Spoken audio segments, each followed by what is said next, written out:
Mheshimiwa Naibu Waziri huko hapa, kumekuwepo na kilio maeneo mengi ya zile dawa mahususi kukosekana.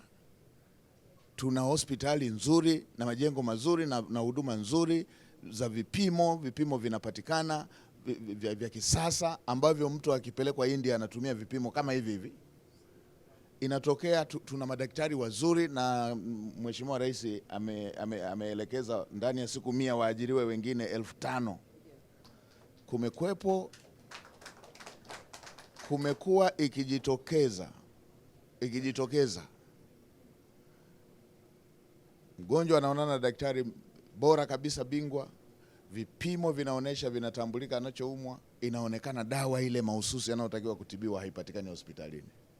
Hili limekuwa likileta dosari na wagonjwa wakielekezwa wakatafute dawa kwenye kioski ama kwenye duka la dawa lililo jirani.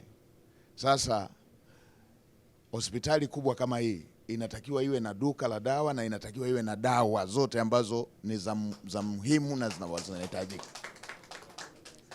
Kwa Mheshimiwa Naibu Waziri, fuatilieni kitengo chenu kile kinachotafiti aina ya dawa, kifuatilieni vizuri, na bohari ya dawa yenyewe inayoagiza dawa ifuatilieni vizuri, isije ikawa zinafanyika janja katika baadhi ya maeneo. Haiwezekani hospitali kubwa kama hii ikose dawa alafu duka la mtu binafsi tu yuko pale kioski kipate zile dawa. Kwa hiyo fuatilieni kitengo kinachotafiti ni aina gani ya dawa zinatakiwa Lindi, zipatikane hizo. Kama duka binafsi linapata, hospitali inakosaje? Na bohari yetu inayoagiza dawa na yenyewe izingatie mgawanyo wa dawa.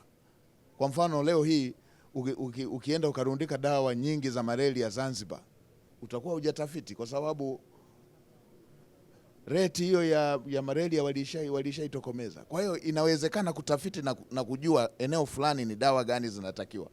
Kwa hiyo hili Mheshimiwa Naibu Waziri, kitengo cha utafiti na bohari izingatie, kwa sababu ukienda kwenye takwimu za utoshelevu wa dawa 80%, 90%, 100%.